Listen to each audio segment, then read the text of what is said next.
Salut, c'est Alexis et vous écoutez le podcast de Contournement sur les technologies no-code. Chaque semaine, on part à la rencontre des personnes les plus intéressantes dont les projets vous feront découvrir toujours un peu plus de cet écosystème en plein essor.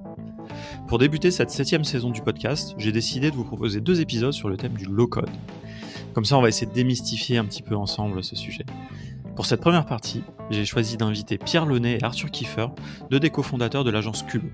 Ce sont des acteurs incontournables de l'écosystème no-code français, experts en particulier de Bubble.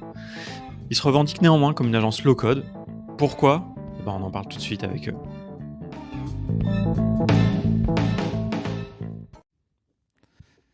Salut Pierre et Arthur, merci d'être là pour le 70e épisode du podcast de Contournement. Ensemble, on va parler low-code. Voilà, un sujet que j'ai longtemps évité sur le podcast, que je ne voyais pas forcément comment l'aborder bien, d'autant que moi j'ai un avis un peu tranché sur le sujet, mais je vais mettre ça de côté justement pour commencer dans 2 épisodes en fait d'aborder ce sujet, et en premier avec vous évidemment, parce qu'il y a pas mal de subtilités en fait, donc je me suis dit il faut au moins y consacrer 2 épisodes. Et ça me semblait un peu comme une évidence, du coup, de commencer avec vous, parce que, comme j'ai déjà dit, j'aime beaucoup votre approche. Et je vais pas en dire plus, parce que en fait, je préfère que ce soit vous qui en parliez. Vous en parlez beaucoup mieux que moi. Avant qu'on rentre dans tout ça et de ce que vous faites avec Cube, est-ce que vous pouvez vous présenter ? Peut-être Arthur en premier. Ok, merci Alexis. Alors donc moi c'est Arthur, je suis CTO de Cube, anciennement Intrafounders à nos débuts. Du coup je suis un des cofondateurs. À l'origine donc on était 3, donc moi je suis le garant un peu technique de Cube. Moi j'ai un background de base d'ingénieur, mais pas du tout ingénieur web, vraiment ingénieur hardware à l'origine. Et j'ai découvert un peu le web par hasard, notamment via les outils no-code. Je me suis lancé un peu comme n'importe qui découvre le no-code sur des projets perso, en me disant il faut absolument que je trouve quelque chose qui puisse m'aider à lancer mes projets assez rapidement. Et donc je suis tombé sur Bubble, et puis ensuite j'ai rencontré Pierre et Thomas par la suite, et on a créé du coup Intrafounders, qui est devenu aujourd'hui Cube. Merci Alexis, très content d'être là ce matin. Du coup, je suis l'associé de Arthur et Thomas, pour qui nous avons une pensée. Du coup, chez Cube, je suis le CEO. Je m'occupe vraiment plus de la partie garantie projet, sur l'organisation projet, entre la partie commerciale et vraiment production, également la gestion au quotidien. Et c'est vrai qu'au début, alors moi du coup je suis pas du tout le tech de la bande. Moi j'ai fait Sciences Po à la base, donc si on m'avait dit que voilà il y aurait eu Intrafounders et Cube après mes études, je pense que je l'aurais pas cru au début. Mais en fait, comment est-ce que je me suis retrouvé là à m'associer avec Arthur et Thomas? C'était également avec les premiers projets entrepreneuriaux où moi j'ai touché vraiment au no-code sur simplement les parties de promotion, de proposition de valeur sur la première entreprise que j'ai essayé de lancer via de multiples sites vitrines. Et en fait c'est plus après avoir du coup eu un premier échec sur cette première entreprise, et la deuxième qu'on s'est retrouvé du coup avec Arthur et Thomas, avec la volonté d'accompagner les entrepreneurs avec le no-code et le low-code en termes de moyens, mais avant tout vouloir accompagner sur l'approche entrepreneuriale. Et donc c'est comme ça qu'on s'est retrouvés, qu'on a monté Intrafounders puis Cube aujourd'hui. Voilà. Ok. Et alors juste pour comprendre, donc vous avez est-ce que vous avez bossé dans des boîtes avant ou c'est vraiment une vision entrepreneur, vous aviez tout de suite envie d'entreprendre? Alors je vais répondre parce que je suis du coup le seul vraiment dans ce cas-là. Moi j'ai travaillé en start-up avant, pendant 3 ans dans une start-up au Luxembourg, où c'est un peu là du coup j'ai appris finalement ce que c'était le digital déjà, et cette approche donc de développement en R&D, développement web, et vraiment, mais pour le coup avec une approche entièrement de code, et entièrement voilà, où même le no-code on n'en parlait pas, c'était même un sujet tabou. Et c'est vrai que du coup autour de moi j'ai beaucoup de développeurs qui au début ont eu du mal aussi à saisir ce que je voulais faire, et qui se disaient un peu peut-être, je pense, que j'allais vers là, tout simplement parce que j'avais pas forcément leur background ou les compétences de code. Okay. Par facilité, quoi. Et voilà, exactement, par facilité. Et finalement, aujourd'hui, qui ont un peu changé leur idée préfaite, je veux dire, et qui voient complètement, enfin en tout cas pour la plupart, qui voient complètement là où on veut aller et pourquoi on le fait. Je pense qu'on va revenir évidemment sur un peu tout ce que vous avez fait, mais à mon avis, il y a pas mal de vos projets qui peuvent faire changer d'avis un peu des développeurs sur la puissance de ce qu'on peut faire avec les outils no-code, quoi. Bon, on va revenir un peu dessus après, évidemment. Je pense que ça va être un peu un fil rouge, mais c'est intéressant que tu le mentionnes comme ça, parce que je pense qu'on voit une vraie évolution aussi dans la vision des développeurs, du no-code, du low-code, enfin un peu tout ça, quoi. Oui, complètement. Alors, moi, je pense que déjà, il y a des développeurs qui maîtrisent certaines stacks et qui, un jour, dans stack, c'est-à-dire code, façon de coder, donc langage informatique, et qui n'en maîtrisent pas d'autres et qui, à un moment dans leur vie, veulent apprendre d'autres choses, tout simplement parce que c'est un monde qui évolue très vite, qui évolue au rythme des innovations.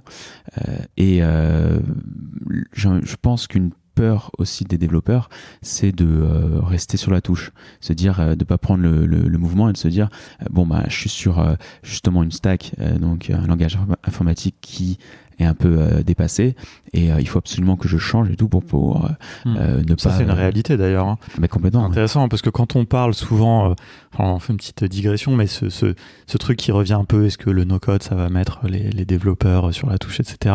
Bon, ça, on peut y répondre. Mais en réalité, déjà avant, moi j'ai vécu ça, à la base j'ai appris à développer en PHP. Franchement, aujourd'hui, des développeurs PHP, il y en a toujours besoin parce qu'il y a un héritage, tout comme il y a besoin de développeurs Java, alors que franchement, plus personne se forme au Java, quoi. Je veux dire, ici, il y en a pour justement trouver un boulot, mais bon, c'est un truc où tu peux tout à fait, sans parler de no-code, quand tu es dev, si tu te mets pas à la page, tu peux aussi devenir vite obsolète, quoi. Donc, Oui, et puis je pense qu'il y a aussi nous, on l'a toujours un peu ressenti comme ça. Chez Cube, on a que des développeurs, du coup. C'est pas des no-codeurs qui sont arrivés sans aucun historique, du coup, de développement web et qui voient vraiment le no-code, le code et Bubble en particulier comme un peu des super pouvoirs au service, du coup, de leur maîtrise historique et qui, du coup, vont porter le regard sur, nous, ce qu'on appelle souvent vraiment la plus-value d'un projet, du coup, sur sa partie programmation pure et où ils vont utiliser le no-code du coup pour aller plus rapidement, mais pas véritablement dans une sorte de guerre d'ego où on va à la pas place d'autres choses. Voilà, exactement.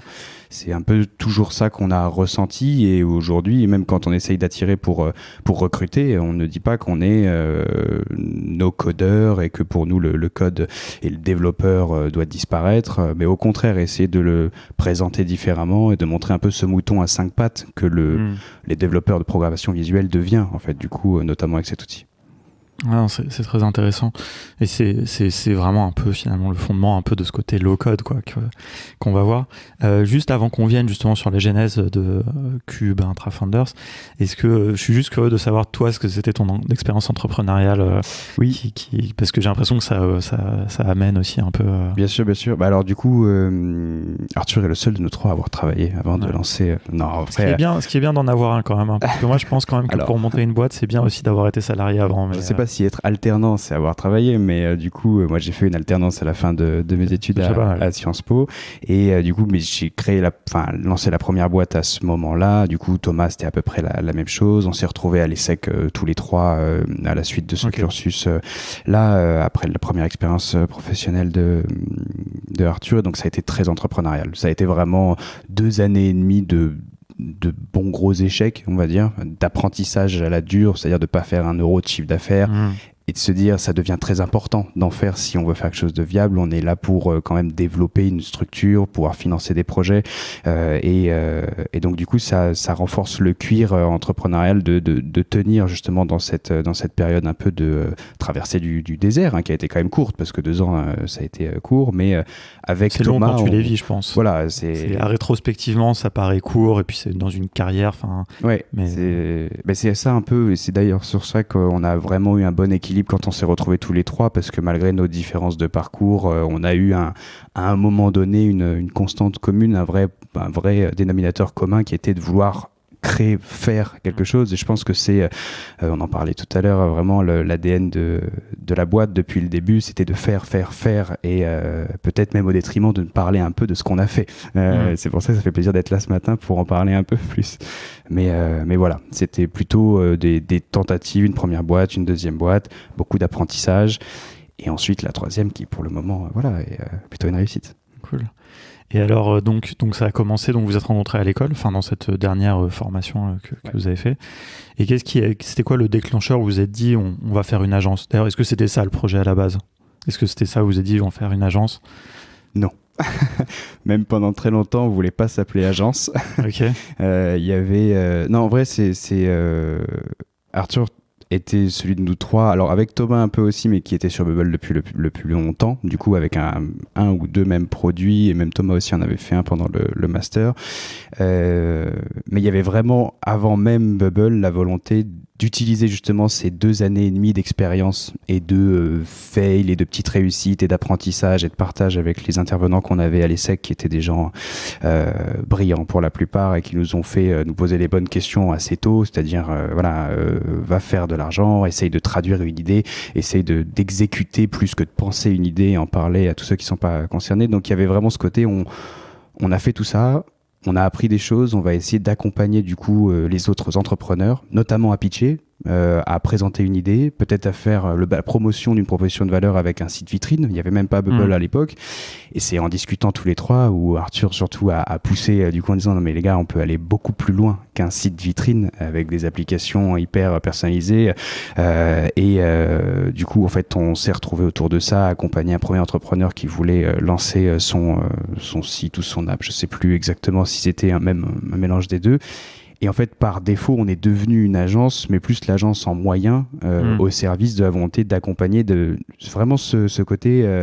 Même au début, on voulait même plus faire de cahier des charges. On pensait que le low-code et le no-code révolutionnaient complètement la manière de lancer un projet. Bon, on a rapidement compris pourquoi il y avait des cahiers des charges partout, mais c'était pas du tout une volonté de faire une agence au début. C'était plus s'accompagner, faire une sorte de start-up studio, product studio, et après, du coup, on s'est vraiment transformé et assumé en agence parce que c'est ce qu'on est, voilà, d'innovation. D'ailleurs, votre nom à l'époque, Intrafounders, aussi reflétait un peu ça, non, d'accompagner les cofondateurs, les fondateurs. Enfin, je me souviens un petit peu, c'est à cette époque, j'ai découvert, c'est Lucien qui m'avait parlé de vous en premier. Je crois que vous aviez fait un meet-up ensemble, Bubble. Enfin, ça remonte déjà à la préhistoire du no-code quasiment. Mais je me souviens un petit peu de ce positionnement, un peu, on vous accompagne à faire votre MVP, etc. Enfin. Ouais, complètement. En fait, c'était même avant le Covid. Du coup, on avait rencontré Lucien, on avait commencé à faire quelques meet-up, rencontrer la communauté Bubble. Là, on était vraiment, je me souviens, on était autour de tables de restaurants où on sortait nos ordis pour montrer nos apps, tout. Pas comme ce qui va y avoir lieu ce soir. Aujourd'hui, on enregistre le jour du meet-up où il y aura Emmanuel ce soir chez Allegria. Donc oui, c'était différent. On est très loin de cette époque, ouais. Et c'est vrai qu'à cette époque-là, on était vraiment dans l'idée de, allez, on accompagne les gens. On a vu à quel point c'était compliqué de lancer des produits digitaux quand on n'y connaît rien. Et puis surtout que quand on est développeur, on va vouloir souvent prendre le chemin le plus long, alors que nous, on avait une approche un peu plus externe. Et je pense que le manque d'expérience justement en développement était une force pour nous, en disant nous on va aller au chemin le plus vite, le plus rapide et le plus efficace. Et donc c'était là qui était vraiment notre force. Mais bon, comme Pierre l'a dit, voilà, maintenant on a assumé notre côté agence et là aujourd'hui on est Cube et on n'est plus ce Intrafounders qui était beaucoup plus dans les intraprendre de l'époque. Et alors justement, on va parler maintenant plus en détail de ce que vous faites, mais j'aimerais bien avoir votre définition. Vous vous définissez comme une agence low-code, Cube, en tout cas c'est comme ça que ça apparaît sur votre site. C'est quoi votre définition du low-code ? Alors, moi je pense qu'il y a deux choses. Est-ce que vous avez la même ? Alors, c'est très compliqué déjà de savoir si on est vraiment aligné là-dessus. Moi, je pense que j'ai une idée assez bien faite de ça. Le premier point, en tout cas, c'est plus, on se différencie en low-code, plus par rapport, en tout cas pour moi, que le no-code aujourd'hui reflète quelque chose qui n'est pas censé refléter. Le no-code, souvent derrière, le premier point, c'est qu'on voit no expertise derrière.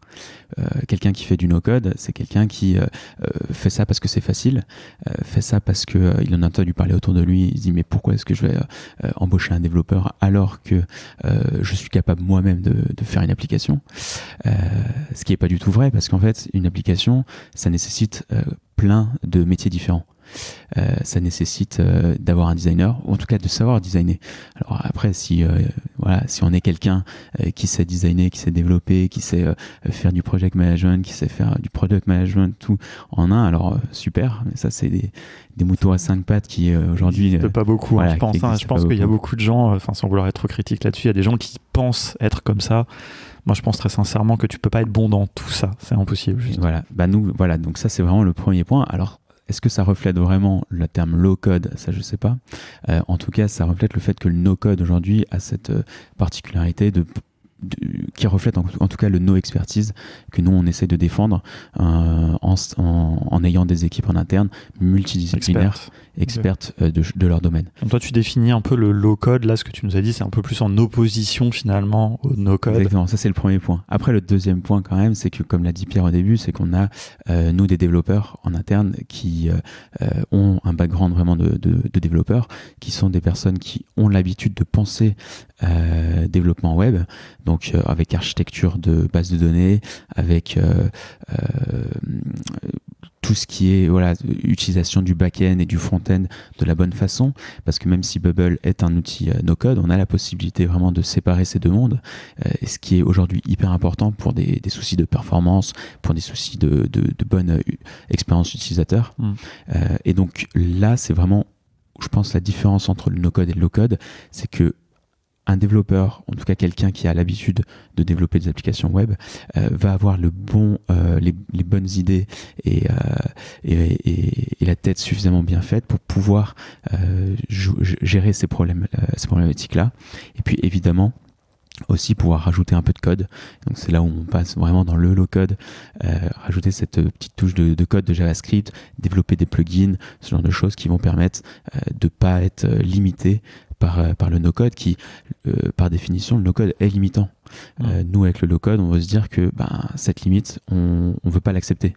On ne veut pas accepter que le no-code soit limitant.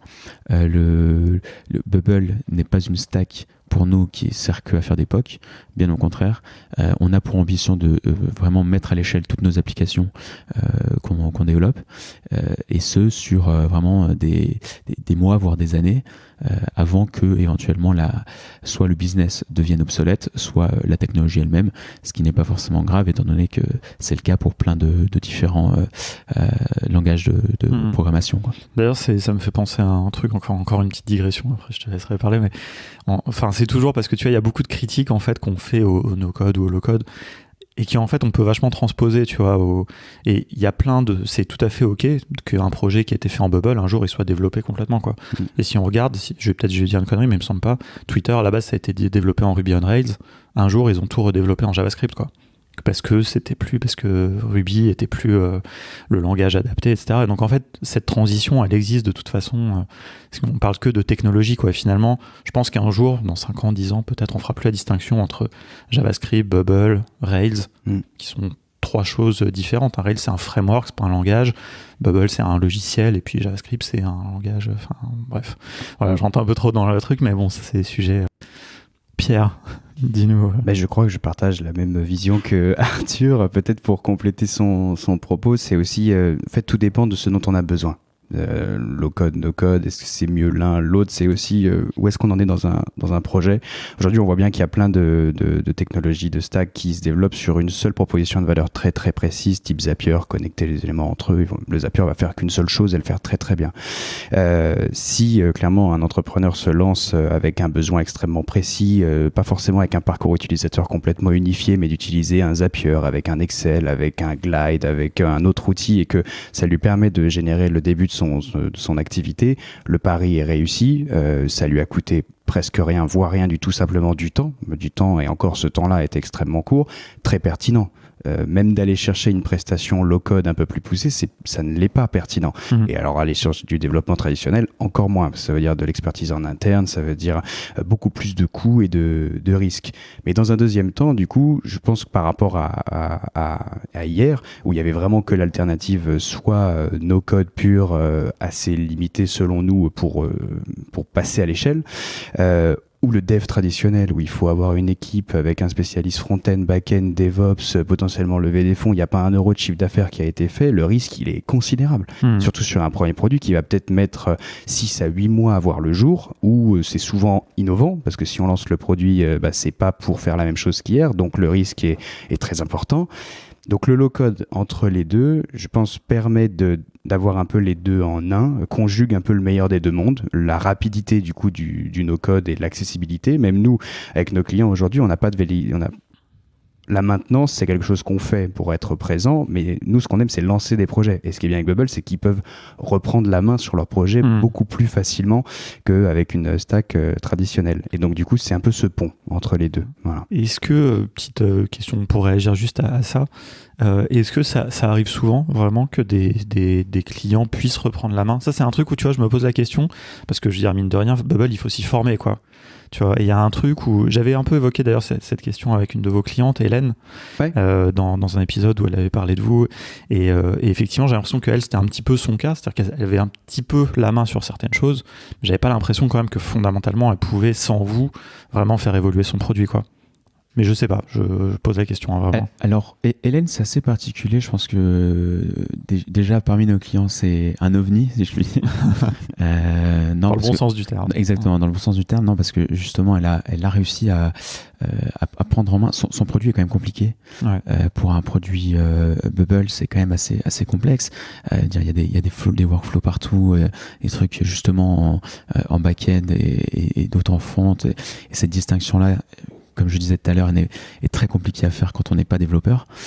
Et elle a réussi à comprendre vraiment ce qui était fait hyper facilement, enfin beaucoup plus facilement qu'on l'aurait imaginé. Et en fait, je pense derrière ça, c'est que c'est beaucoup plus facile de comprendre quelque chose qui a été fait quand on voit le résultat.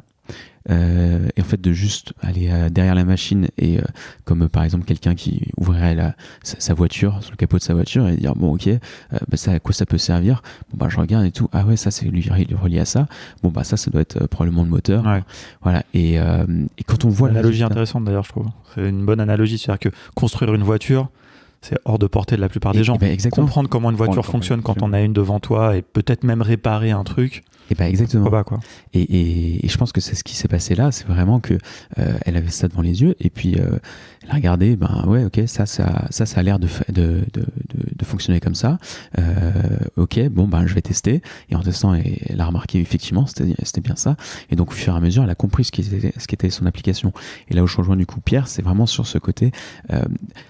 Je pense que nos clients, si ils étaient au début de leur projet, ils auraient rien pu faire. C'est évident parce que voilà, Bubble nécessite vraiment une maîtrise, je pense vraiment parfaite de l'outil pour pouvoir justement créer une application qui est performante et qui puisse justement être évolutive. Et donc pour le créer, ça serait hyper compliqué, voire impossible pour les clients. Par contre, de pouvoir reprendre la main, si en tout cas ils le souhaitent et qu'ils se donnent les moyens de le faire, c'est beaucoup plus abordable, justement pour ces raisons-là. Et d'ailleurs, il y a un truc qui est intéressant peut-être aussi sur cette reprise de la main, c'est que là, j'évoquais le fait que le client lui-même reprenne la main, mais on peut imaginer aussi que potentiellement, pour une raison ou pour une autre, il puisse faire reprendre la main ou internaliser, par exemple recruter un bubbler qui lui va reprendre la main. C'est un scénario, ou une autre agence éventuellement. Parce que ça c'est un truc aussi un peu, on parle souvent du vendor locking, etc. Du fait d'être enfermé auprès d'une technologie. Moi je pense très sincèrement que c'est bien pire d'être enfermé auprès d'une agence, quoi. Bien sûr. Tu vois, moi j'ai vu dans le développement web traditionnel, on va dire, toutes ces agences qui abusent de ça, tu vois, où la moindre modification une fois que le produit est livré coûte, je sais pas, des centaines d'euros. Alors qu'en fait tu fais changer une lettre, tu vois, mais t'as pas la main. Peut-être l'agence, elle a exprès, et je suis désolé, je suis un peu noir sur les agences traditionnelles, mais pour moi, c'est parce que j'espère que le no-code et le low-code va révolutionner ça. Je pense que c'est déjà le cas d'ailleurs. Mais voilà, donc ça, c'est important. Et sur des technologies no-code, comme Bubble, par exemple, qui sont standardisées, mais encore plus qu'un langage. Parce qu'un langage, 10 développeurs vont faire 10 projets différents, quoi. Bubble, il y a sûrement que vous l'utilisez un peu différemment que nos amis de Ideable, mais bon, quand même, on est sur un logiciel, je veux dire, qui est, si je te donne un fichier Excel, un autre pro d'Excel, il peut aussi reprendre un fichier, quoi, logiquement. Mais surtout, ce qu'on voit, c'est à la suite de... Parce que ça, ces critiques de l'agence, non seulement elles sont légitimes, mais en plus sont fondamentalement vraies. C'est pour ça que nous, derrière la promesse, il y a quand même une réalité. C'est que souvent, ce qu'on voit avec nos clients, entre ceux qui mettent vraiment beaucoup les mains dedans et ceux qui les mettent pas du tout, il y a 2-3 mois après le projet où il faut être présent pour les derniers ajustements, etc. Mais rapidement, le client devient complètement indépendant en recrutant un bubbler sur la manière d'utiliser Bubble avec son application, pas un bubbler expérimenté qui pourrait relancer demain un projet qui n'a rien à voir, mais où ils internalisent du coup aussi notamment avec des recrutements beaucoup moins coûteux qu'un développeur traditionnel, voilà, ou alors qui mettent complètement les mains dedans. Je repense au projet RRW du coup qui était une dating app assez proche de Tinder.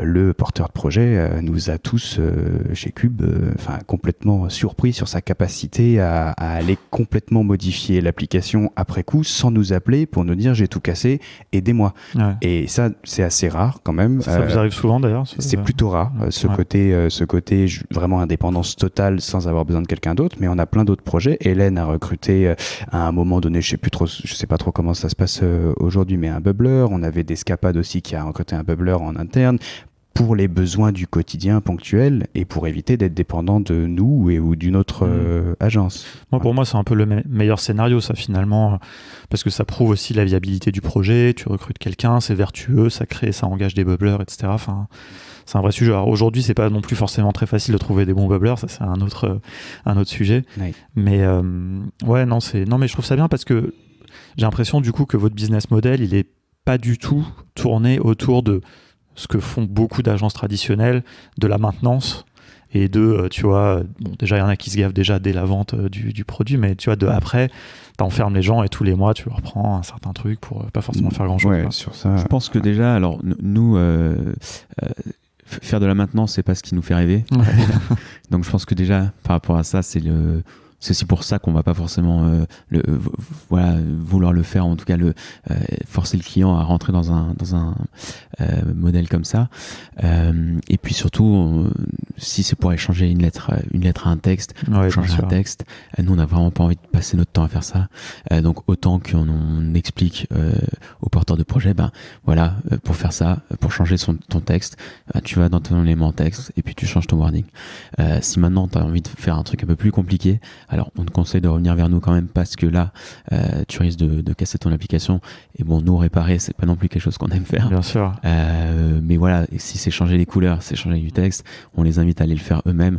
Cette autonomie d'ailleurs, ça doit être un bon argument de vente aussi, non ? J'imagine. Oui. Après, je pense qu'il faut pas se cacher derrière. Il y a une réelle expertise.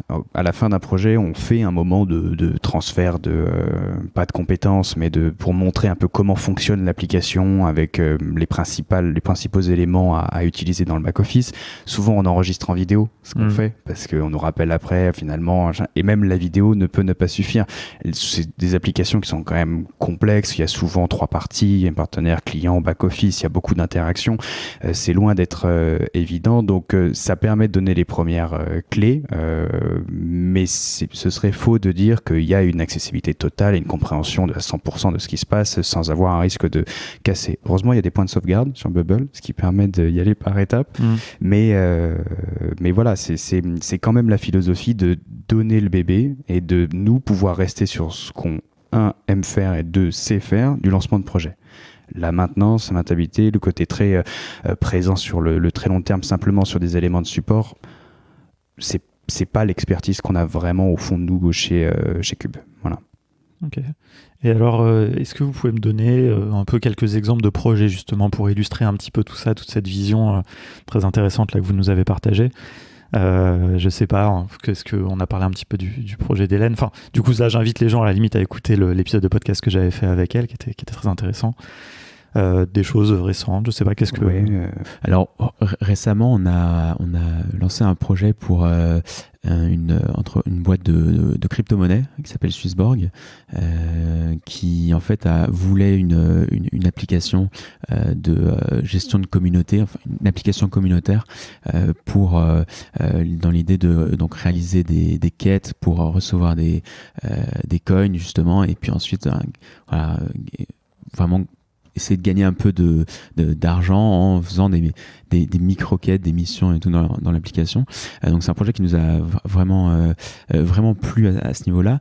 Et il faut savoir que de base, justement, ils étaient sur Glide, et donc sur un outil pour le coup complètement no-code, que nous on n'utilise pas trop par rapport à ces problématiques, en tout cas à l'époque de mise à l'échelle. Je ne sais pas si c'est toujours le cas, mais ils sont vraiment venus nous voir en disant là on est bloqué, là on a maintenant plus de 3000 utilisateurs, Glide ça fonctionne plus, on aimerait bien tester une nouvelle stack entre les deux, donc que ce soit pas forcément du code tradi, parce que nos ingénieurs, nos développeurs en interne sont complètement bookés, ont déjà l'application principale à gérer, tout, ils ont déjà du mal à gérer ça, ils ont un backlog comme toutes les entreprises qui n'en finit pas, donc on a envie de rester un peu autonome là-dessus. Donc, si on peut être sur une stack un peu plus flexible, et donc, on peut dire low-code peut-être, ça nous arrangerait. Et donc, ils sont allés vers Bubble, et donc ils nous ont trouvé, et on a vraiment relancé cette application. Et aujourd'hui, donc, elle tourne avec plus de 3500 utilisateurs. Et on est ravis d'avoir pu travailler avec eux là-dessus, parce que c'est un bon cas d'usage, je pense, pour les sceptiques, en tout cas du no-code ou du low-code, ou même de Bubble, qui diraient c'est bien pour un POC, mais je pourrais jamais faire tourner des vraies applications dessus. Et là, c'est une preuve que si. C'est un projet hyper intéressant. Du coup, moi, je m'intéresse beaucoup aux crypto en ce moment, donc j'ai suivi ça avec attention. C'est cool d'ailleurs parce que vous documentez beaucoup ce que vous faites sur votre blog. Ça, on pourrait y revenir. J'ai une petite anecdote d'ailleurs, c'est que Swissborg était allé voir notre ami Stan pour lui proposer de faire l'application Glide, et il l'avait pas fait. Et je pense qu'il doit regretter. Il avait proposé de le payer en partie en token d'ailleurs, il me semble. Je sais pas si ils vous ont payé aussi, ils vous ont donné un peu de leur token. Je sais pas si vous avez non, mais je crois que par contre ça a motivé quelques gens de l'équipe à en acheter. Ouais. Non, mais en plus c'est un super projet quoi. Moi j'ai un peu regretté parce que moi je suis chez un de leurs concurrents en l'occurrence, mais je trouvais que là ce qu'ils font sur ces fameuses DAO, la communauté, c'est hyper intéressant, et ça représente aussi un peu une vision que je fantasme un peu pour la Code France. Donc peut-être qu'un jour on pourra en reparler. Vous pourrez nous aider à faire une application un petit peu dans le même genre pour la communauté quoi. Ouais, carrément. Avec plaisir. Avec plaisir. Sur un autre type de cas d'usage qui n'a rien à voir, parce que en plus on était vraiment sur du mobile et une expérience vraiment adaptée que pour ce type d'usage. Là, on est en train, et on a bientôt terminé, un logiciel de comptabilité complet. Enfin, ça, pour le coup, c'est quand on nous l'a présenté en termes de compréhension même métier. On avait des comptables avec nous, plus des PM pour une PME du coup qui nous a fait cette demande, où là, avec Bubble, tout indiqué du coup, parce que c'est vraiment des dashboards avec de la visualisation de data, où on va rentrer beaucoup d'opérations, on va devoir visualiser différentes trésoreries, d'engagement. Nous, on a, par rapport à l'ESSEC, ça nous a refait du bien de retomber dans la comptabilité et sur cette connaissance métier. C'est la première fois que j'entends ça. Mais faire du bien de retomber dans la comptabilité. Ah bah si, c'est très utile au quotidien. Je me bats pour dire ça dans l'équipe, personne ne me croit, mais si, c'est mais c'est important. Hein, en fait, entre la DAO et un logiciel de comptabilité, en termes de typologie de projet, on est sur des choses qui n'ont rien à voir. Ouais. Ça qu'on adore faire aussi chez nous, c'est vraiment du lancement sur des métiers qu'on n'aurait pas pu anticiper, mais où les usages aussi sont très différents. Juste pour être sûr de bien comprendre, parce que ça c'est un truc qui m'intéresse, c'est un logiciel de comptabilité à usage interne ou non, c'est à l'externe, en vente pour des comités, pour des CSO. D'accord, c'est vraiment un logiciel quoi. Oui, logiciel vendu du coup un peu sous une SaaS, SaaS marque blanche. C'est vraiment cette idée-là, est complètement, j'allais dire from scratch, complètement à partir d'une feuille blanche. Ouais. dire ça. Justement, pour revenir un petit peu sur cette typologie de projet, et après pour illustrer un peu chaque typologie, mais ça m'intéresse que vous rentriez un peu là-dedans, parce que moi j'ai l'impression, comme ça un petit peu vu de l'extérieur, que vous avez développé une certaine expertise autour du mobile, qui est un sujet qui est enfin, on a quand même souvent tendance à dire, et peut-être moi en partie, hein, que Bubble c'est pas forcément ce qui est le plus adapté quoi. Et je pense que est-ce que vous aviez à cœur de montrer que c'était pas le cas, enfin. En fait, je pense que c'est pas forcément une volonté, c'est plus par défaut. C'est que tout simplement, les applications mobiles, c'est en général du B2C et que les applications desktop, pour le coup, sont B2B. Et en termes d'image et de communication, forcément, on parle plus des applications B2C et beaucoup moins des B2B. On a pas mal justement d'applications qui sont plus des logiciels métiers qui, eux, sont en fait bloqué, une personne lambda ne peut pas y accéder, et donc nous il y a peu d'intérêt d'aller faire de la pub ou communiquer là-dessus. Par exemple, là on a travaillé avec la Fédération internationale de tennis. On peut montrer des maquettes, mais bon, quelqu'un qui serait intéressé pour aller voir un peu à l'intérieur, il serait un peu déçu. À usage interne, du coup. Exactement. Ouais. Est-ce que justement sur un peu, si vous voulez, sur cette typologie, un peu, c'est quoi les grandes typologies? Est-ce que ça représente peut-être dans votre chiffre d'affaires, j'ai envie de dire, c'est pas forcément le chiffre qui m'intéresse, mais la proportion. Parce que je pense qu'il y a un peu une conception que les gens ont, et je trouve que c'est très intéressant ce que tu soulignes. On voit beaucoup le côté B2C, les plateformes, tout le monde qui rêve de faire un Airbnb, etc. Alors que moi, j'ai l'impression que, en vrai, le plus du business, c'est de faire des outils pour les gens, pour les aider à mieux travailler, etc. Nous, c'est un petit peu notre parti pris aussi dans nos formations, mais je pense que même au niveau des agences et même au niveau de la technologie Bubble, c'est quand même un des usages. Mais voilà, je suis curieux de savoir vous un peu. Il y a, en fait, après nous, on adore conseiller, challenger, on aime vraiment pouvoir apporter ça comme prestation entrepreneuriale, à clairement orienter plus sur la manière de réaliser une idée. Maintenant, le chef d'entreprise, c'est sa vision, c'est lui qui aura le dernier mot, et donc après c'est vrai que même si parfois on essaye vraiment d'avoir un peu ce découpage-là, B2B plus desktop, B2C plus mobile, on reste quand même prestataire et exécutant de la volonté des clients. Mais par contre, si on devait vraiment avoir une sorte de nomenclature pour dire quelle typologie de projet on a fait plus que d'autres, ce serait vraiment très dur. En fait, il y a peut-être un peu plus de projets desktop que mobile, un peu plus de B2B. Je dirais qu'on doit être à peu près un tiers de mobile, peut-être 40-50% d'applications métiers, donc logiciel métier, et le reste en marketplace, donc pas mobile du coup, mais B2C. Ok. Non, c'est intéressant, j'ai pas vraiment de point de comparaison, j'avais pas posé cette question par exemple quand j'avais interrogé Matt de Ideable, et je serais curieux de savoir, moi j'ai l'impression que peut-être dans leur... Parce que tu vois, il y a aussi, si on regarde les nombres de projets, et puis il y a la valeur de ces projets, d'argent quoi, et aussi le poids du coup, si on pondère un peu comme ça, où je pense que des fois quand on fait un MVP pour des porteurs de projets, ils ont peut-être moins de moyens.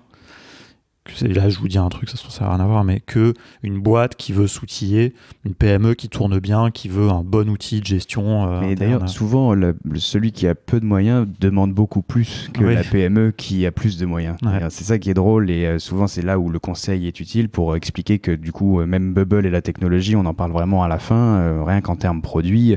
Pourquoi mettre ces 30 fonctionnalités dedans? Franchement, en termes de tests marché, ça va être très compliqué, on prend beaucoup de risques, il vaut mieux y aller par étape. Et c'est vrai que la boîte qui est un peu plus mûre, qui a un peu plus d'historique, va plus naturellement vers ce pragmatisme, si on peut dire, parce qu'elle a vécu aussi et qu'elle sait que elle sait un peu plus ce qu'elle souhaite tester. Un entrepreneur par défaut, et vraiment le start-upper en particulier qui a aucun historique et aussi essaye d'être différent par rapport à ce qui se fait, lui c'est plus difficile de savoir exactement ce qu'il faut faire, et il est un peu dans cette logique de pendant qu'on y est, autant qu'on mette tout. C'est là qu'il y a un vrai conseil à faire pour y aller par étapes, et c'est plus ou moins difficile en fonction des porteurs. Voilà. Ouais. Je pense aussi, pour revenir un peu sur le clivage B2B, B2C, il faut savoir qu'en B2C, la valeur d'un projet, ça va être de faire de la masse, donc ça va être d'avoir finalement beaucoup d'utilisateurs. Donc un projet B2C va coûter à la fois au niveau du produit, en termes de temps ou d'investissement, mais également au niveau du marketing, au niveau de l'acquisition, ce qui est moins le cas en B2B. Et donc, naturellement, un projet B2C il faudrait, je pense en tout cas, le lancer plus en ayant une approche marketing d'abord et acquisition sûr, ouais. que technique. que technique, alors qu'un projet B2B, on peut le voir plus entre les deux, ou en tout cas plus du côté technique produit, en disant bon d'accord, on sait quel est réellement le besoin. Alors que B2C, bon souvent le besoin on le connaît pas, il faut faire vraiment les premiers tests, et donc dans ces cas-là, peut-être qu'une approche 100% no code pour minimiser d'autant plus le risque serait mieux. Ce qu'avait fait Swissborg avec Glide, oui, encore une fois, on parlait de intéressant, complémentarité, ils sont arrivés Enfin, c'est un succès, quoi. Nous, c'est ce qu'on dit à nos clients. Vous arrivez à 3000 utilisateurs et vous êtes limité par la techno, bravo. Et à ce moment-là, on passe à autre chose. On ne pense pas tout de suite à ce 3000-là, alors que le premier n'a même pas eu lieu. Ouais. C'est dommage, j'étais en Suisse la semaine dernière, j'aurais bien aimé les interroger. Est-ce qu'ils parlent français d'ailleurs, peut-être? J'en profite un petit... Alors nous, notre interlocuteur parlait français, oui. Mais dans la boîte, ils sont internationaux, donc il y a une belle histoire aussi à raconter, à mon avis, là-dessus. Bon, ça c'est une petite aparté. Non, mais tu fais bien de souligner, je pense que beaucoup de gens, dans les entrepreneurs, un peu start-up, comme tu dis, sous-estiment complètement ce budget, qu'il soit en temps ou en argent, sur le marketing, l'acquisition, etc. Enfin, moi, je suis toujours un peu désespéré quand je vois les gens qui mettent tout dans le produit. T'as envie de leur dire, mais ton truc, en fait, jamais il va marcher si t'as pas d'utilisateurs. Et très franchement, il y a des chances que tu trouves pas tes utilisateurs. Donc, après, le code permet de se rendre compte de ça assez tôt. C'est ça qui est bien aussi. C'est que souvent, on a rapidement du coup un magnifique produit. Et après, c'est vraiment ce côté. Et après, maintenant, je continue un peu à l'optimiser, mais du coup, tout le reste, et c'est bien que ça arrive tôt, parce que c'est très violent. On est tout seul. Souvent, c'est des entrepreneurs qui sont très courageux parce qu'ils font tout, la tech, le business, tout ça. Et quand la tech est passée et qu'ils n'ont pas passé 2 ans et demi du coup à la faire, mais plus 1 ou 2 mois, 3 mois en fonction des compétences. Là, il y a le gros sujet business qui arrive et qui est le plus important en fait. Ouais. Justement, un peu plus sur le côté technique, comment donc vous repoussez, comme vous disiez, vraiment les limites de Bubble à l'aide de code? C'est quoi un peu, alors sans forcément, c'est pas une question vraiment de proportion, mais à quel moment vous allez utiliser du code? Dans combien de projets? Est-ce que dans tous vos projets vous utilisez du code? Un peu, tu vois, on arrive vraiment sur ce point vraiment low code dans votre quotidien, quoi, dans vos projets. Je pense que déjà dans 80% de nos projets, on a du code. À un moment donné, parce que il faut réussir à faire un truc qu'on avait convenu avec le client.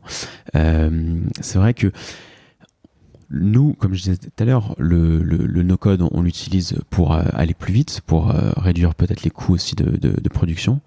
Mais surtout, ce qu'on veut pas faire, c'est se limiter. On ne veut pas se limiter en se disant d'accord, on a maintenant choisi cette stack et là il faut faire avec, parce que d'ailleurs on a des gens qui veulent monter un business, on a des gens qui nous font confiance, et je pense que c'est notre rôle vraiment de se dire tu veux faire ça va être possible, on va trouver la solution pour le faire, on va pas te laisser comme ça en disant non, ça finalement c'est impossible, donc on va pas le faire. Et c'est là où on arrive du coup avec potentiellement du code ou tout simplement peut-être une architecture un peu réfléchie, que moi je rentre dans la catégorie low code, parce qu'en fait pour moi, le code, c'est aussi une idée de développer avec les techniques traditionnelles du web, sans forcément utiliser les frameworks ou code traditionnel. Donc, au final, on se retrouve en général à avoir 10-15% de code from scratch dans nos applications, qui représente finalement plutôt 1/3 à 50% du temps. Okay. Donc voilà, c'est quand même quelque chose qu'on évite de faire, tout simplement parce qu'on n'a pas envie. Souvent, quand on se lance là-dedans, il faut vraiment qu'on sache où on va, parce que ça peut rapidement prolonger le temps, doubler le temps facilement, parce qu'on n'avait pas anticipé des choses qui sont assez classiques. Et, si on développe quelque chose, je veux dire, depuis le début avec du code traditionnel, il va y avoir des bugs, il va falloir tester, faire une batterie de tests poussée, etc. Donc voilà. C'est intéressant ce côté aussi. Le low code, ça peut vouloir dire vraiment quoi. Enfin, finalement, c'est pas dans l'approche, c'est peut-être essayer en tout cas peut-être d'en mettre le moins possible. Nous, c'est comme ça qu'on le ressent. Hein. Vraiment, c'est ce côté peu de code, c'est-à-dire tout ce qu'on va pouvoir faire en no code. Et si on peut même faire 100%, on fera 100%. Mais comme dit Arthur, c'est très rare qu'on arrive sur nos typologies de clients qui souhaitent avoir justement sur le marché soit une approche complètement no-code, soit un peu plus custom, du coup par rapport à un besoin bien particulier. Là, on est obligé de mettre un peu les mains dedans. Voilà. Et puis, je pense qu'il y a aussi quelque chose qui est que nos clients, les personnes qui viennent nous voir, ils ont quelque chose en tête et parfois, c'est très compliqué de leur faire sortir cette idée-là. Ce qui est normal, ce qui est humain, c'est leur projet, c'est leur bébé. Ils ont mis beaucoup de temps et d'énergie dedans. Même si on est de bons conseils, c'est pas à nous forcément d'aller dire ça c'est vrai, ça c'est bien ou ça c'est pas bien. Et donc, on veut pouvoir avoir cette flexibilité en disant ça, on accepte de te le faire parce qu'on voit que ça te tient à cœur. À côté, peut-être que ça, par contre, on va te l'enlever, quoi. Mais c'est marrant parce que autant, tu vois, ce que tu dis là, moi je le comprends tout à fait, notamment dans un contexte, je sais pas, d'outils pro, tu vois, c'était vraiment B2B, quoi, on va dire, comme où de toute façon, si les gens ils ont besoin d'un outil, de digitaliser un process d'une certaine manière, tu peux pas leur dire non, on peut pas le faire. Et autant, moi je trouve qu'il y a une vertu dans l'approche vraiment très no code, c'est que les outils te limitent, et aussi du coup des fois limitent un peu les entrepreneurs, comme tu disais, ce truc. Tant qu'on y est, on met tout, quoi. Tu vois, au cas où, tu vois, là, on va mettre. Et tu vois, je trouve que des fois, il y a vraiment une vertu à ça, notamment avec Glide, par exemple, où tu es quand même pas mal limité. Mais ça t'évite de te perdre, ça t'évite, tu vois, tous les gens qui passent 2 heures à choisir leur typo et la couleur et tout. Tu vois, moi, c'est vraiment le niveau 0, mais même sur les fonctionnalités, parce qu'en fait, tu es cadré. Parce qu'en fait, tu vas délivrer de la valeur comme ça, quoi. C'est vrai qu'on est dans l'entre-deux, on est un peu maso à se mettre dans cet entre-deux-là, mais ça parle quand même à vraiment une typologie de clientèle particulière, celle qui hésite avec le dev tradi. C'est cette frontière. Aussi, c'est vraiment cette frontière où soit, je sais pas, 90 000, 100 000 euros de presta tradi sur 6 mois avec une absence totale de visibilité sur ce qui va sortir et en termes d'appréhension, et une approche low-code plus rapide, moins coûteuse, qui n'est pas non plus complètement no-code, et donc limité. C'est vraiment des clients qui veulent pas être dans une approche limitante sans être dans une approche trop coûteuse, onéreuse. C'est vraiment l'entre-deux qui hier peut-être existait moins. Voilà. Non, puis moi je retrouve un peu, alors, j'ai l'impression en vous entendant parler aussi quand même un petit peu un état d'esprit de développeur, c'est-à-dire que j'ai pas de limite, tu vois. Je prends tout comme un challenge, tu vois. C'est-à-dire que ok, tu veux vraiment le faire ça, ok, on va le faire, quoi. Et il y a une partie de votre travail, comme tu disais, c'est du conseil. Est-ce que challenger, peut-être, est-ce que c'est une bonne idée ou pas? Mais j'ai l'impression que vous êtes un petit peu moins aussi sur ça et peut-être aussi prêt plus à faire des choses si le client le veut. On n'a pas de limite, on va le faire. Et puis voilà. À bon escient, mais je veux dire, je sens un petit peu cet état d'esprit. Tout à fait. Et en fait, nous, en interne, même on travaille selon les méthodes traditionnelles du développement. On essaye de bosser au maximum en agile avec vraiment des métiers différents, développeurs, designers, chefs de projet qui travaillent tous ensemble. Et ces personnes-là, elles aiment ce qu'elles font, elles aiment leur métier, elles ont envie de le pousser quand même au maximum, et nous on n'a pas non plus envie de leur dire non, t'es sur Bubble, du coup ça tu vas pas le faire, quoi. Donc même s'ils connaissent les rouages et vraiment ce qu'ils ont le droit globalement de proposer ou pas là-dedans, on a quand même envie d'élargir le terrain de jeu pour s'ouvrir d'autres portes et pouvoir toujours un peu comme tu disais, se challenger, parce que c'est vraiment ça. Très intéressant. Mais parfois et même souvent aussi dans la simplicité. Ça ne veut pas dire qu'il ne faut pas forcément faire des projets complètement extrêmement robustes et où il y a énormément de fonctionnalités, mais juste sur cette toute petite fonctionnalité-là, tout va se passer sur le parcours. Du coup, la technique, on l'oublie complètement. Et nous, sur les idées, sur ça, pour le coup, on a été rodé avec notre historique. Du coup, on pense vraiment qu'une idée, c'est 1%. En 99%, il y a quelqu'un qui veut venir nous voir pour vendre des melons d'une manière complètement innovante. Super, c'est très bien. Moi, l'idée. Mais par contre, derrière, en termes produits, de challenge avec toute l'équipe, on va essayer de vraiment être très innovant en termes de façon d'implémenter et d'exécuter cette idée-là avec Bubble, avec les meilleures alternatives, plutôt que de pusher du standard et un peu une sorte de logique de templatisation qui nous fait pas lever le matin, quoi. Voilà. Ouais, vous êtes vraiment sur du sur-mesure. On aime ce côté toujours différent, challengeant, très stimulant intellectuellement, où on a des porteurs de projets passionnés par ce qu'ils font, souvent avec des années de métier derrière, où nous on apprend. Je parlais de la compta tout à l'heure, il y a peut-être d'autres sujets plus sexy, je suis d'accord, mais c'est quand même ça qui se passe. Et nous, on est obligé de s'adapter du coup à chaque fois. Et sur toute la stratégie de Cube depuis le début, on s'est posé cette question de standardisation ou plutôt de rester dans la personnalisation. Là où on s'éclate, c'est sur la personnalisation. Ouais. Donc, voilà. D'ailleurs, petit retour en arrière, mais tout à l'heure, tu t'évoquais un peu que en termes de positionnement, vous avez pas mal itéré jusqu'à arriver à vraiment cette vision d'agence sur mesure, low code, un petit peu avec des choses qui viennent du code, d'autres choses qui viennent du no code. Tu me disais que vous aviez un peu hésité à aller peut-être sur un côté très B2B avec des outils low code plus établis, que je connais même pas forcément très bien, mais si tu veux un petit peu évoquer ça. Oui.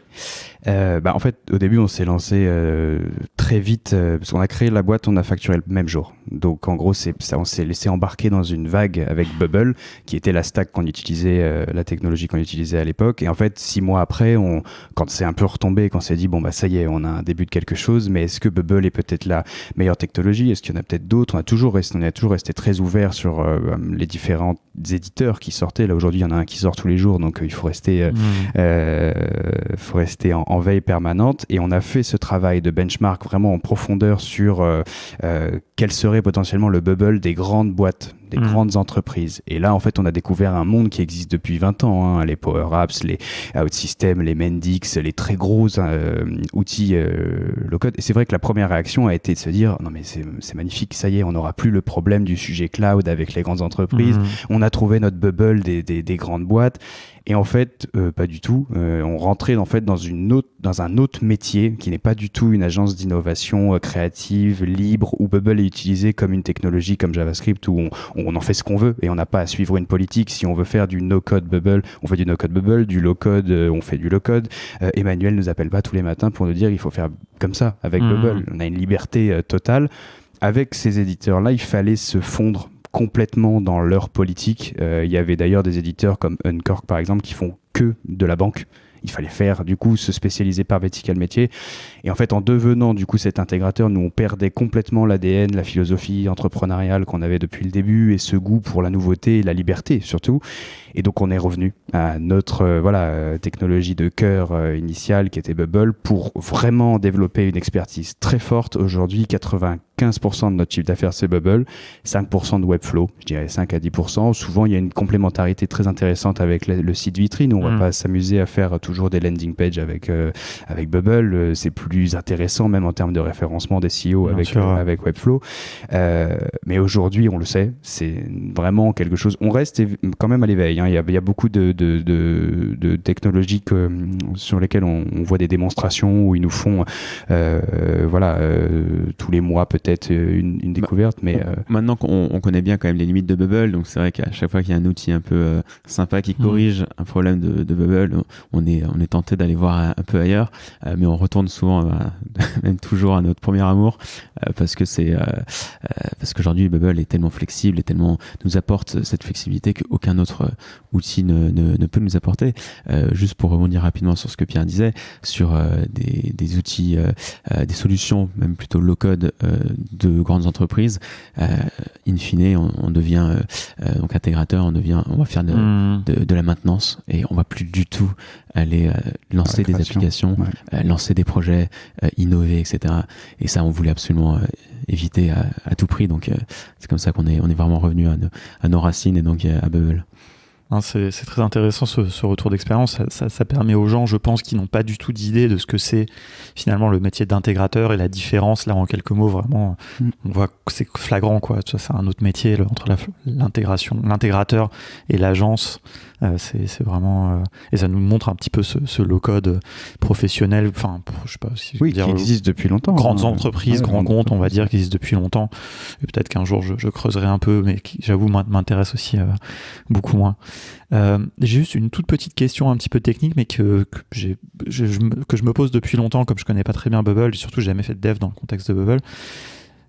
Comment ça se passe pour écrire un plugin? Est-ce que c'est bien documenté? Est-ce que c'est j'ai un a priori sur cette réponse, mais donc du coup je la pose complètement candidement. Alors je vais répondre déjà à ta deuxième question en premier. La documentation, il y en a pas. Ouais. Donc ça c'est vraiment un problème. Après, la politique de Bubble, ça a toujours été très débrouillard. C'était débrouillard, c'est on ne te facilite pas la vie, on t'a fait un outil pour te faciliter la vie. Maintenant, débrouille-toi. Donc, pour créer un plugin, il faut rentrer dedans, il faut vraiment comprendre finalement tout ce qui se passe, donc comprendre les fonctions qui sont derrière ces plugins. Lorsqu'on crée un plugin, en fait, Bubble a une structure établie, va faire appel à des fonctions JavaScript, va implémenter des composants JavaScript, donc pour le front-end, ou alors des modules Node pour le back-end.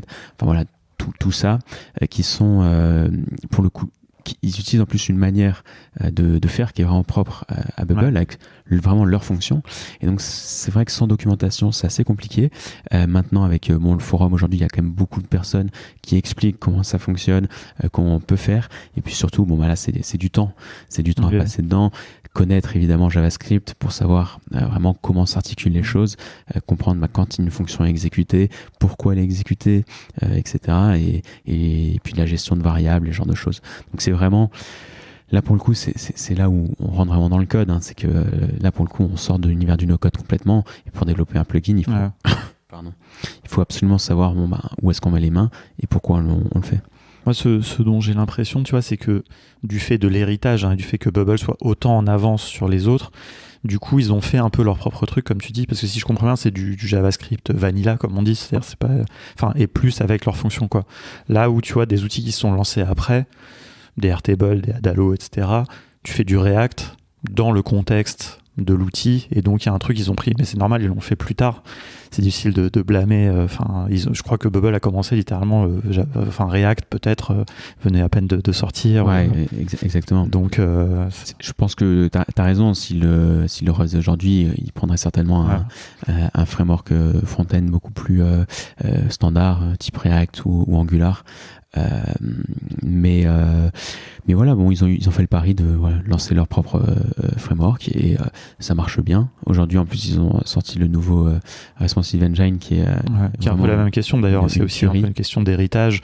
Quand ils se sont lancés, le Flexbox limite n'existait pas, et donc ils sont obligés d'implémenter ça a posteriori, quoi. Exactement. Mais c'est vraiment une belle surprise. Honnêtement, personnellement, je m'attendais pas à ce que le résultat soit aussi sympa. Vraiment, c'est en termes de performance, en termes de réalisation, c'est vraiment solide. Et ça, je pense que ça montre encore qu'on est sur une technologie qui a de l'avenir devant elle, qui est à peine à ses débuts, et qu'on a fait le bon pari, en tout cas de se spécialiser là-dedans et de gagner en compétences là-dedans, parce que derrière Bubble, ils sont en train d'améliorer de jour en jour la performance de l'outil, passer sur des technologies encore plus récentes, avec derrière des ingénieurs qui sont à la pointe. Donc nous, on a complètement confiance sur le fait que on va pouvoir créer des applications demain qui auront certainement 100 000 utilisateurs, quoi. Cool. Bon, je ne voudrais pas rentrer plus dans la technique, je pourrais en parler des heures aussi, ça m'intéresse cette partie-là. On arrive sur la fin, j'ai juste quelques petites questions. Je suis un peu curieux de savoir comment vous fonctionnez en tant qu'agence, un peu les outils que vous utilisez. J'ai l'impression que vous avez développé avec Bubble aussi une plateforme pour vous gérer vos clients. Je sais pas, en tout cas, il y a un onboarding sur le site. Je sais pas, j'essaie un petit peu de creuser, mais bon, j'ai vu ça de l'extérieur. Dites-moi un petit peu comment vous travaillez. C'est rigolo cette anecdote, parce que quand on s'est lancé avec Intrafounders, avant même Cube, justement, avec la puissance du low-code et de Bubble en particulier, on pensait pouvoir faire tous nos outils en interne avec Bubble, en oubliant que un produit, ça se pense sur le temps long, et qu'il y a des gens qui ont fait ça pendant 10-15 ans, typiquement avec des outils internes comme Jira, et qui sont beaucoup plus efficaces. Certes, il faut payer un abonnement, mais où clairement, rapidement en interne, on a limité du coup nos créations à des tâches très circonscrites, pour utiliser des outils beaucoup plus traditionnels de process. Et nous, aujourd'hui, du coup, Cube compte 18 personnes, et on a un gros tiers de développeurs, du coup, un bon tiers de designers, et après le reste en fonction support, sales, marketing, gestion de projet, exactement. Et voilà, on travaille par squad, en fait. On a des squads projets où on va avoir un tech lead qui a son un équivalent design avec un lead designer. Du coup, le lead designer va plus penser le produit avec le client, toujours clairement en travail avec le tech lead qui a l'expertise sur Bubble. C'est un développeur senior sur Bubble qui va pouvoir donner des alternatives ou confirmer ou invalider ce qui est bubblisable ou pas.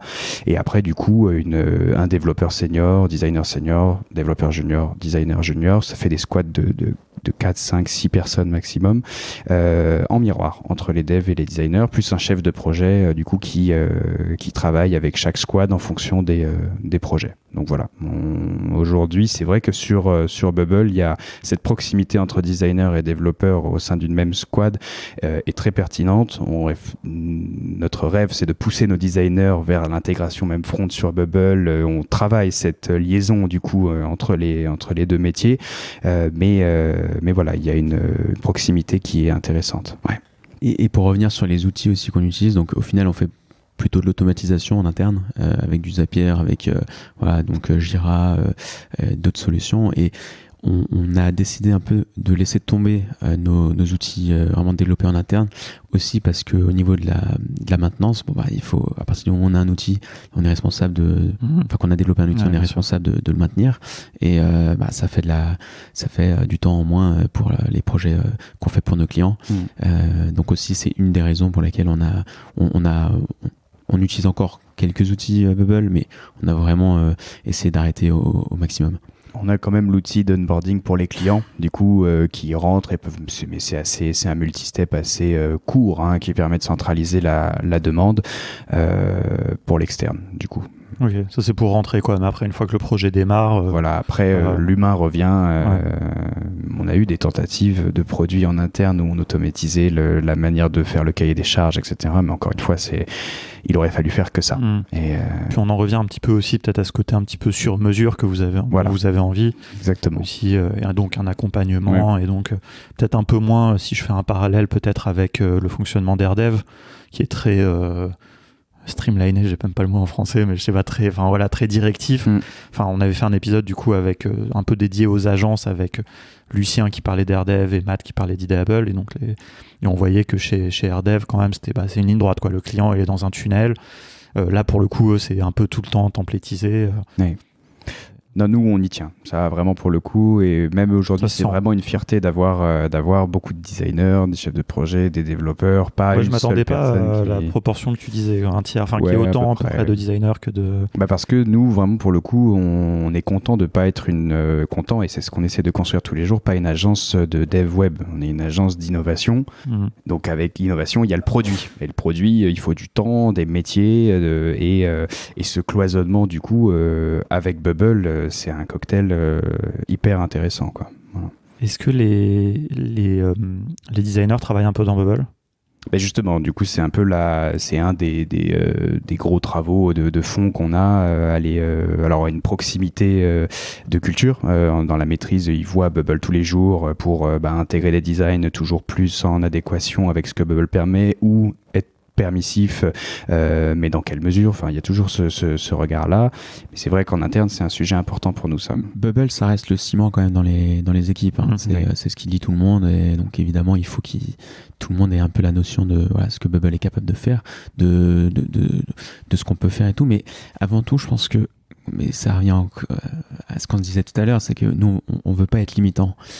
Donc nous, ce qu'on veut, c'est que nos designers sachent qu'on est sur une technologie web, donc que globalement tout ce qui va être du natif, de téléphone, etc., ça c'est des choses sur lesquelles on va pas aller, qu'on va essayer de faire des UX vraiment web, et donc à partir du moment où ils savent ça, finalement Bubble c'est une technologie web, donc en général ça matche très bien. Et donc c'est surtout ça qu'il faut qu'ils comprennent, et donc eux vont travailler avec le client pour justement sortir la meilleure UX possible, la meilleure UI possible aussi dans les temps impartis, et en général avec une supervision justement d'un tech lead pour vérifier qu'il n'y a pas de choses qui soient vraiment impossibles à faire, ou en tout cas qu'il n'y ait pas une meilleure solution. Ça se passe très bien. Super intéressant. Écoutez, on arrive un peu sur la fin. J'ai une dernière question, juste si vous pouvez nous partager un petit peu votre feuille de route, je sais pas, un petit peu les recrutements. D'ailleurs, peut-être c'est un petit peu, vous l'avez évoqué un petit peu déjà, mais Est-ce que vous allez recruter? Qu'est-ce que vous cherchez comme qualité aussi pour les gens qui écoutent éventuellement, ou même juste parce que c'est intéressant de savoir, quoi. Oui, bien sûr. Alors du coup, nous, surtout depuis l'année dernière, on sait vraiment où on va maintenant avec quelle technologie. C'est Bubble, vraiment devenir leader européen. On va commencer par cette ambition-là, parce qu'aux États-Unis, il y a vraiment déjà une différence culturelle et une distance géographique où il faut rester pragmatique. Aujourd'hui, en Europe, sur la spécialisation, même sur Bubble, sur du développement custom et personnalisé, il y a très peu d'acteurs. On fait partie des seuls pour le moment. On a même hâte que cette concurrence vraiment naisse pour faire venir un peu encore plus d'attrait et de curiosité pour cette technologie. C'est vraiment notre vision, devenir leader européen sur Bubble, dans cette approche d'agence d'innovation low-code, de lancement de projets, vraiment spécialisé sur le lancement de projets ou de renaissance de projets existants, avec du coup 3 à 4 grands métiers qui sont évidemment le métier de développeur, où là à la rentrée on va avoir une grosse campagne de recrutement qui est déjà en cours, mais c'est vrai que on l'a remarqué depuis 2 ans maintenant, plutôt en début d'année qu'on fait ces recrutements là, de designers également, beaucoup de gestion de projet aussi, comme on a de plus en plus de projets, on a vraiment une équipe projet qui est en train de se développer avec toute la partie customer success, gestion de projet opérationnel et supervision vraiment en termes de process. Donc un peu ces 3 grands métiers chez nous qui ont une importance cruciale, hein, développeur, designer et chef de projet, gestion de projet. Pour rebondir un peu sur ce que tu dis, je trouve qu'il y a aussi un écueil, dans les nombreux écueils qu'on assiste dans cet écosystème là qui est en train de se créer aussi, c'est de beaucoup sous-évaluer, je trouve, la gestion de projet, tu vois. Et un peu comme on disait tout à l'heure, tu vois, c'est-à-dire que franchement, c'est impossible qu'un freelance, il sache tout faire, soit moi en design et en Bubble ou en no-code. Et en plus, c'est encore plus rare souvent, et je trouve qu'on les forme pas beaucoup à ça, malheureusement, il n'y a pas encore beaucoup de formation, à comment gérer un projet, comment prendre un brief, comment cadrer un projet. Parce que ça t'évite tellement d'écueils par la suite, tellement de problèmes dans ton... Souvent, les problèmes, ils sont pas techniques, en fait. Ils sont dans le cadrage à la base. Et évidemment, pour une agence, ça paraît un petit peu comme une évidence, mais j'aime bien le souligner aussi parce que dans notre communauté, on a quand même beaucoup de freelances qui font des projets en direct avec le client. Et je trouve que partager, tu vois, ces bonnes pratiques d'agence et cette manière de fonctionner, ça peut aider les gens à se projeter un petit peu. Quoi. Ouais. C'est pour ça, nous, c'est la grosse différence qu'il y a avec notamment la première partie de notre histoire. La première partie de notre histoire, c'était des développeurs seniors, multi-casquettes, chefs de projet, designers. Il y avait trop de choses pour les faire bien.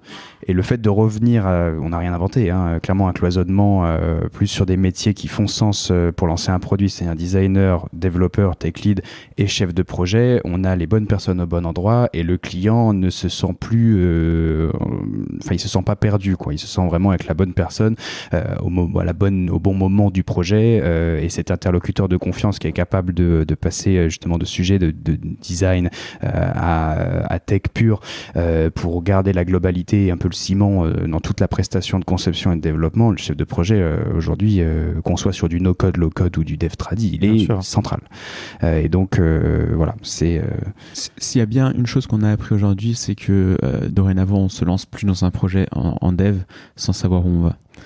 Ce qui était vraiment le cas encore il y a 1 an et demi, au début, où on disait c'est bon, on a Bubble, on a des super pouvoirs et on pourra tout faire et tout, machin. Non, aujourd'hui, cette phase justement de conception est hyper importante et on préfère la faire traîner s'il le faut pour pouvoir vraiment voir tous les aspects, voir toutes les problématiques et dire au client finalement, ok, on s'était projeté sur 4 semaines, ce sera peut-être un peu plus longtemps, mais c'est pour le bien de ton projet. Et ça, en général, le porteur de projet comprend complètement. Bien sûr. Parce que il se projette quand même sur son produit, parce que avec Figma notamment, notre outil principal avec nos designers, il y a du prototypage très poussé avec l'ensemble des écrans. Donc, sans que l'app soit vraiment sortie, on peut faire ce travail déjà d'itération en conception. Donc, super, on pourra en parler pendant des heures, mais c'était hyper intéressant. Où est-ce qu'on peut vous suivre ? Où est-ce que vous avez un blog, je trouve, qui est hyper intéressant. Oui, alors le principal canal, ça reste LinkedIn quand même aujourd'hui. C'est vrai qu'on communique peu, mais on essaye à chaque fois de donner quelque chose à la communauté qui, selon nous, a de la valeur, que ce soit des démos, que ce soit des cas d'usage vraiment importants. Alors sur Medium aussi, mais c'est vrai que le principal canal qui ressort aujourd'hui, c'est LinkedIn. Donc voilà, ou notre site directement, cube.fr. Voilà. Moi, je mettrai toutes les. Et puis vous pouvez nous trouver en général au Meetup Bubble où on est assez assidu. Oui, assez assidu. Tout à fait. D'ailleurs, il y en avait un chez vous le mois dernier. C'était super, malheureusement. Notamment pour la démo Swissborg. Ouais. Et on m'a dit que vous alliez de plus en plus communiquer maintenant. En effet. Ça y est, les 2 premières années sont passées et tout, et on vient sur ces sujets-là vous montrer tout ce qu'on a pu faire et ce qu'on fera demain. Cool. Et écoutez, merci beaucoup. Et puis on va suivre tout ça avec attention alors. Merci de nous avoir reçus.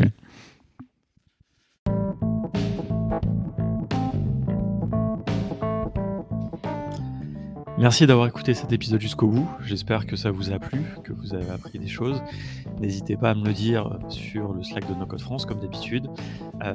Et puis, n'hésitez pas à vous abonner aussi pour avoir les prochains épisodes, et notamment le prochain épisode, son 71, donc le deuxième épisode de la saison 7, qui continuera sur ce thème du low-code.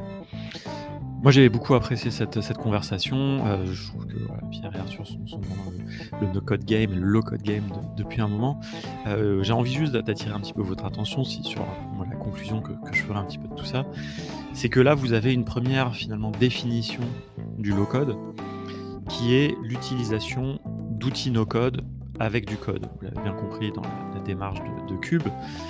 Et c'est une approche que je trouve très intéressante, je l'ai déjà dit, et qui ne remet pas en cause le côté no-code des outils. Vous l'avez compris, ils utilisent énormément Bubble, également Webflow, 2 outils no-code dont on parle très souvent dans ce podcast, mais leur approche est de ne se faire aucune limite. Voilà, et donc ça c'est une première chose qui va faire un peu le pont, avec le prochain épisode, où là j'ai invité Thomas, qui est un expert vraiment des outils low-code, qui travaille pour une plateforme qui s'appelle Generative Objects, qui travaille désormais chez Payfit. Il va nous raconter tout ça, je ne vais pas vous spoiler, mais vous allez voir que là, on va passer vraiment dans le low-code, le low-code professionnel en quelque sorte, et là, les outils dont on va parler sont vraiment des plateformes low-code dont, on va dire, l'usage nécessite du code. Mais il y a des subtilités, il y a pas mal de choses à évoquer, et donc ça sera vraiment pour le prochain épisode. Mais voilà, je voulais vous souligner un petit peu ça, toujours un petit peu cette ambiguïté, j'ai envie de dire, qu'il y a autour du terme low-code. Si vous avez écouté beaucoup des épisodes, vous connaissez un petit peu mon avis sur la question. Mais voilà, j'avais envie de creuser et de faire un petit focus, et il y aura peut-être d'autres épisodes qui continueront un petit peu là-dessus. Mais voilà, ce premier épisode, il fait un focus sur l'approche low-code des outils no-code. Voilà, on le répète à longueur de temps, vraiment, no code ne veut pas dire pas de code, ne veut pas dire on oublie les développeurs, on remplace les développeurs. Et il y a des opportunités de collaboration extraordinaires avec les outils no code.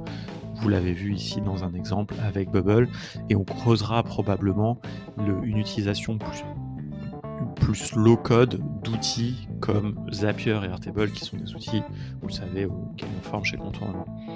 Voilà, je m'arrête là, c'est une longue conclusion, et je vous dis à la semaine prochaine pour continuer cette plongée dans l'univers du low-code. Alors, c'est pas une plongée forcément en profondeur, on essaie de rester un peu en surface pour pas vous noyer, mais voilà, c'est quand même important aussi d'en parler. On me pose régulièrement des questions sur c'est quoi le low-code, c'est quoi le no-code.